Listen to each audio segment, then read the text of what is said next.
आगे इसमें हम लोग देखेंगे यहाँ पे दिया हुआ कि किसी संख्या को 9 से विभाजित करने पे जो शेषफल प्राप्त होता है उसे अंकीय योग कहा जाता है। यहाँ पे अंकीय योग में यहाँ पे क्या होगा कि जैसे 3 और 4 दिया हुआ है, 3 और 4 दिया हुआ है तो इसका अंकीय योग उस अंक के बराबर होगा जिसमें 9 से भाग देने पे जो शेष आता है वो जितना आता है उसी के बराबर इसका अंकीय योग भी होता है। यहाँ पे देखिए 34 दिया हुआ है तो 3 प्लस 4, तो यहाँ पे करेंगे 4 3 क्या हो जाएगा 7, यहाँ पे 3 प्लस 4 क्या कर देंगे 7 हो जाएगा, यानी इसका अंकीय योग कितना आ गया 7 आ गया। इसी प्रकार से यानी 34 का अंकीय योग निकालना रहे तो हम लोग क्या करेंगे 34 में यदि हम लोग 9 से भाग दे दें, 34 में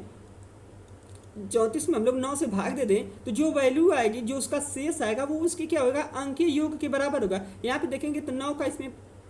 डिवाइड करेंगे तो 9 3 क्या होता है 27, 9 3 क्या होता है 27, तो यहाँ पे इसको 27 माइनस करेंगे तो यहाँ पे क्या हो जाएगा, यहाँ पे 4 में से 7 नहीं माइनस जाएगा तो इधर करेंगे 14 में से 7 करेंगे तो क्या हो जाएगा 7, और यहाँ क्या हो जाएगा 2 से 2 कट जाएगा, यानी यहाँ पे इसका शेषफल कितना आ गया 7। तो इस प्रकार से इसका शेषफल कितना आ गया 7 आ गया, तो यहाँ पे 34 का अंकीय योग कितना आ जाएगा 7 आ जाएगा। तो इस प्रकार से यदि किसी भी संख्या का अंकीय योग याद करें या तो हम लोग उस संख्याओं के बीच के जो अंक दिए रहते हैं उसको हम लोग क्या करें, या तो क्या करें कि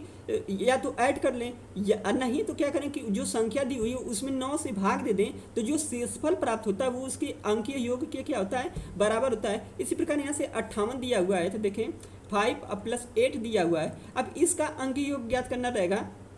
तो 8 5 क्या होता है 13, यहाँ पे देख लेंगे तो 8 5 क्या होता है 13, तो 13 इसका अंकीय योग नहीं होगा तो फिर 13 क्या करेंगे 1 प्लस 3 करेंगे तो क्या हो जाएगा 4, यानी इसकी अंकीय योग कितना आ गया 4 आ गया, यानी 58 का अंकीय योग कितना आ गया 4। अब यहाँ पे देखें तो हम लोग यदि 58 का अंकीय योग हमें ज्ञात करना है तो सीधे इसमें क्या करेंगे 9 से भाग दे देंगे, 58 से क्या करेंगे 9 से भाग देंगे तो यहाँ पे देखेंगे